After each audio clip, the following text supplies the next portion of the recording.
So, magandang araw. Gagawa na naman tayo ng video. Nandito lang ako sa kusina kasi wala naman tao eh. So, gagawa tayo ng video about dyan sa alamat ng pogi. So, pag-usapan natin to. Classic na to eh. Kaya, kung kaidaran nyo ako, sure ako makikilala nyo to si Hayden ko. Doktor siya ng UST ata. UST. Tapos, at that time, parang 34 years old siya nun. Tapos, nasangkot siya sa mga scandal kasi kumalat nga dun sa site, yung Cornhub, ganun. So, dun kumalat or yung, basta may mga website na kumalat yung mga video niya. Kaya naman siya sumikat dahil kasi na-link siya kay Katrina Halili, di ba? Eh, at that time, sikat pa si Katrina Halili nun. So, yun nga, na link siya kay Hayden ko. Tapos, naungkat na yung lahat ng mga nabiktima. Sabi na biktima, hindi naman talaga biktima yun kasi yung babae willing eh. Kusang binigay yung sarili dahil nga pogi. Kung titingnan mo talaga yung tsura niya ni Hayden ko, matangkad siya, 6'4" yun eh. Tapos yung mata niya nga, singkit, yun yung chinito. Pero yung facial width na mukha niya is malapad din. So talagang alpha talaga siya genetically. Tapos nagji-gym pa, malaki katawan. So kaya maraming babae na nagkagusto sa kanya dahil matangkad siya nun. Actually, yung pangatlong naging ex ko, yun nga eh, kinumpara yung mata ko doon eh, kaya nagustuhan ako eh. So, salamat na rin sa kanya dahil naging niche yun. So, yun nga yung nangyari nun, parang marami siyang naka one night stand. Kasi nga, pogi siya, matangkad, tapos may status pa, doktor. Minsan nakakatulong din yung status eh, hindi lang naman parang kasi yung pogi, doorway lang din yan. Sure, may mga nagpapatira sa mga broke na pogi, pero pang short term lang talaga yung mga ganun. Hindi sila nakikipagrelasyon na matagal kasi nga, tsaka yung mga nagpapatira dun is mga bata pa 18 to 25 lang. Pag nagkaroon ng epiphany phase yung babae, mihiwalay na rin. Hindi siya pang long term talaga. So yung mga pogi talaga pang short term lang talaga sila one night. Pero ngayon kasi, nung panahon na yun, wala pang mga Tinder, mga dating app. Meron siguro pero hindi siya gaanong ginagamit. Yung nangyari sa kanya is mga artista, circle of friends, tapos mga kapwa doktor lang din. So mga reto-reto. Tapos tahimik lang din siya, hindi naman din siya mabarkada. Yung mga perception nga ng mga kaklase niya sa school, tahimik lang daw. Pero, parang introvert promise. Pero magugulat ka, introvert. Nagkaroon ng 50 na lay at 34 age. 34 years old. Tapos yung mga kaklase niya, kasi may tumistigo, kasi di ba napunta sa Senado yun. Parang yun nga kinasuhan kasi siya. Tapos parang merong pang clip na binasa siya ng tubig sa muka. Nakayuko lang siya. So yun. Yun yung niya, yun yung kwento nun about sa kanya. Pero yung perception ng niya, tahimik. Yun talaga yung typical talaga na ewan ko kung nabasa niya yung 48 laws of power. Pero kasi yun yung talagang kasi tahimik siya.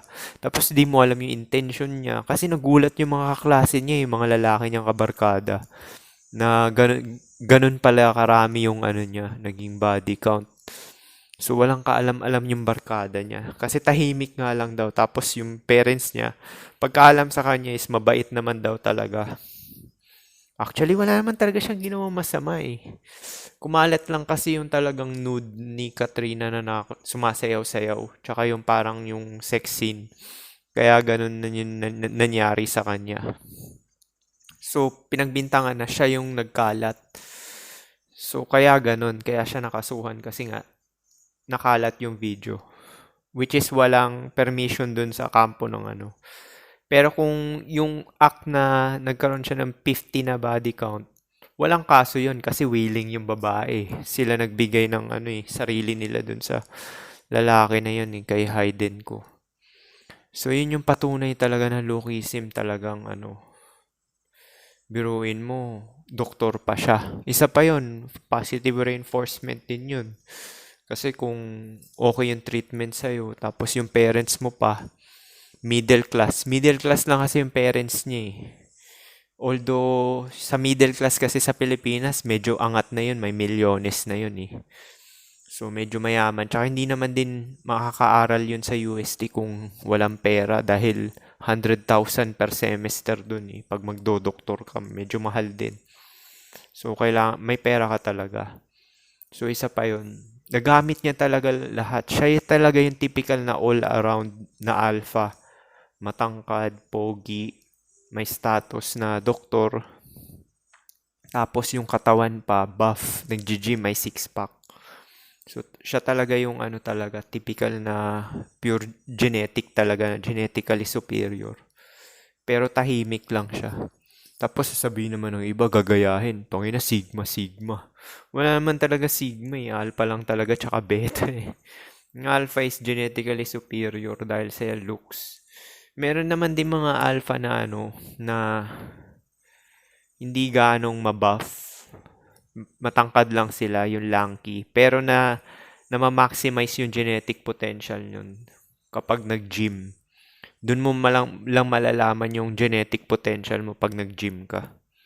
Ako nga, hindi ko nga alam yan dati. Wala kasi nagturo sa akin yan, yung mga gym-gym na yan. Ngayon ko lang natuklasan yan eh. Kung kailan 37 na ako, huli na. Nag-start lang ako magbuhat-buhat, parang 35, 5 months ago lang. So, parang, at least ito na share ko sa inyo. Kuwari, nasa mid-20s pa kayo. Mag-start na kayo magbuhat-buhat. At least mama-maximize nyo yung genetic potential nyo. Pero meron yung plateau eh. Ibig sabihin ng plateau yung kahit anong exercise mo hanggang doon na lang. Pero ma-maintain mo yung health mo nun. Kasi ang dami talagang benefit ng gym eh. Hindi lang naman siya pagpaganda ng katawan kasi kahit 2 oras lang tulog mo, pwede ka na sumabak agad sa trabaho eh. Wala kang dami mong energy, hindi ka napapagod gaano. Tapos, ang lakas mo, kaya ko nga mag-balance ng 2 kamay lang eh. Alam mo yung patiwarik na na parang upside down na kaya kong mag-balance ng ganun dahil sa kaka-push up. Push up lang yun calisthenics lang yun. So yun talagang ideal talaga ma-maximize yung genetic potential nyo. Hanggat nasa 20s pa kayo or mag-start na kayo ng 19. Sa western country kasi, uso na yan eh. College pa lang sila, high school. Mga 17 pa lang, nag-i-start na sila ng ganyan. Yung mga mewing, exercise, gym, pagbubuhat, pagpapalaki ng katawan. So, yun yung talaga. Yun talaga patunay na yung looks talaga ang bibigay ng doorway sa lahat. Plus na lang yung yung body count ni Hayden ko eh. Sure, planado rin naman niya yun, pero at the same time, nakukuha niya yung gusto niya. Kasi at that time, nag-aaral pa siya nun, tapos natapos naman niya yung pag-aaral niya. Kasi nga, meron siyang positive reinforcement. Ibig sabihin yun, meron siyang mga validations na nakuha niya sa mga 50 na babae na naging karelasyon niya. Kaya yun yung epekto nun. Nangyari rin sa akin yun kasi 'di ba kunento ko nga sa inyo. May karelasyon ako dati. As in talagang social circle mo malawak kasi may mga connection yung mga babae. Tapos nagmasteral ako noon. So parang ang dami kong na-accomplish nung mas maano ko.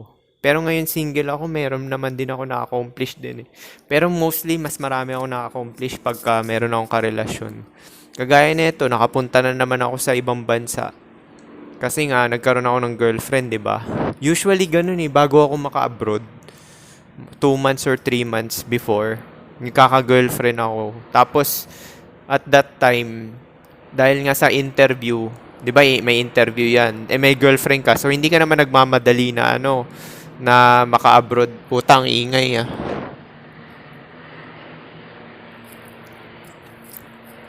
Palagpasin muna natin yung eroplano, maingay.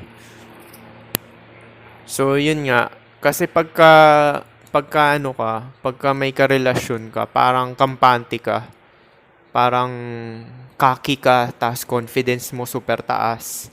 Kaya pagka ini-interview ko, alam mo yung tipong hindi ako seryoso, tas minimemorize ko lang yung sasabihin ko. Tapos yun, naka-abroad ako. Kasi dati nung 33 ako, nagkaroon din akong girlfriend nun eh. Tapos ini-interview lang din ako, napapasa ko na mabilis. Pero pagka nasa drought ako, yung wala talaga akong karelasyon, parang ang kipot ng daan, parang laging bagsak yung puro rejection. Ibig sabihin, mailap sa'yo yung pera pag wala kang karelasyon. Yun yung napansin ko na mailap yung kasi yung babae kasi parang pera rin yan eh. Pansin mo yung pera, di ba parang ang hirap kunin. Ganon din yung babae, parang ang hirap kunin. Parang pagigil na gigil ka kunin yung pera. Tapos gigil na gigil ka magka-girlfriend, hindi binibigay sa'yo. Medyo twist din yan eh. Pero usually nga, nakukuha ko naman yung gusto ko, pero may time talaga na matagal. Which is, ganun, normal naman talaga sa buhay yan na hindi mo naman talaga makukuha lahat eh. So, yun yung napansin ko pagka sa bagay, napansin nyo yung una kong video, di ba, yung looks ko dati. Talagang dugyot, mapayat pa talaga ako noon. 57 lang. Ngayon, umayos-ayos na. Gumanda na rin yung orbital ko sa mewing. Effective siya, promise. Kaya mag-mewing kayo kasi yung orbital region nyo gaganda. Kasi pupush up niya yung maxilla nyo eh. So, yan lang talaga yung parang pinapaniwalaan ko. Kasi nakikita ko talaga yung improvement ng mga gumagawa niyan eh. Kahit 30 plus na sila. Nagbe-mewing. Gumaganda talaga yung orbital region nila. So, hindi na ganong expose yung sa may kanan ko na upper eyelids. Pantay na siya dun sa left. Yun yung napansin ko. Simula nag-mewing ako, magto 2 months na to eh. So, usually, puro bago lang lahat. So, yun nga yung ko. So, balik tayo dyan sa looks na yan. Yan yung patunay, alamat talaga si Hayden ko. Biruin mo, 34 years old. Tapos yung lay count niya nun, 50. Meron pa nga CD nun eh. Yung mga nabiktima niya, yung mga muka, pinakita. Tapos pinirate nila sa na nabibili yun sa sa Quiapo. Basta may nabibili yung ganun. Hindi ako bumili nun kasi saglit lang naman yung clip eh. Walang kwenta rin eh. Parang highlight lang talaga yung sayaw-sayaw ni Katrina Halili. So walang kwenta, sayang sa pera. Pero siya talaga yung nagpapatunay talaga ng napakadali talaga ng babae pagka super pogi mo tas matangkad ka pa. Siya yung talagang depiction talaga ng alpha talaga. Kasi 6'4 yun eh. Biruin mo kasing height na niya sila Chosky. Sila Chosky 6'4 eh. Tapos yung jawline niya. Pero yung mata niya, typical lang na parang pogi eyes lang eh. Hindi naman hunter yung kay Hayden ko eh. Lamang pa nga ako sa orbital sa kanya. Pero yung sa chin niya, okay rin yung chin niya, double chin. Isa pa pala yun, double chin yun. Parang si Kurt Cobain yung chin nun eh. Ni Hayden ko. Kaya yun rin yung nagpapogi sa kanya talaga eh. Tapos V-taper talaga yung katawan niya. Pero bagay lang yun sa Yung shoulder ko wide din naman eh, para sa height ko eh, 5'7". Pero hindi ako V-taper eh. Kasi nga dahil sa height eh. Usually nagkaka-V-taper lang, mga 5'9" pataas eh. Pag 5'7" ka, hindi ka magkaka-V-taper. Kasi lanky talaga yung frame mo. Although yung frame ko, wide shoulder pa rin naman ako dahil nga sa genetic ko. Pero hindi kagaya ng mga V-taper talaga, ng mga 5'9" talaga pataas.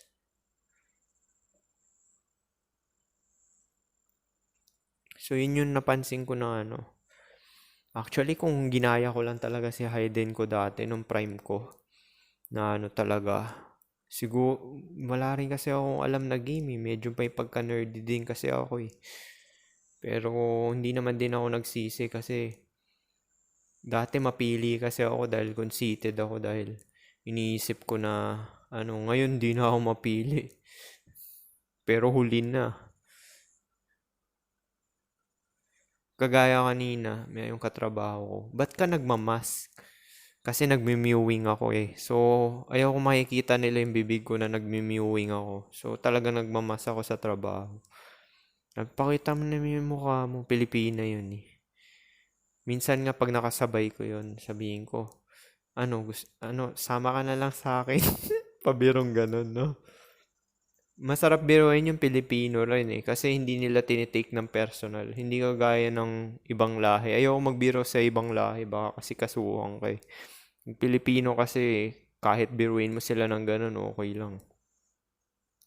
Tsaka makakalusot ako dahil yung itsura ko eh. Alam mo naman yung halo effect ng may itsura, di ba? Kahit nga manager ko, hinahawakan balikat ko eh.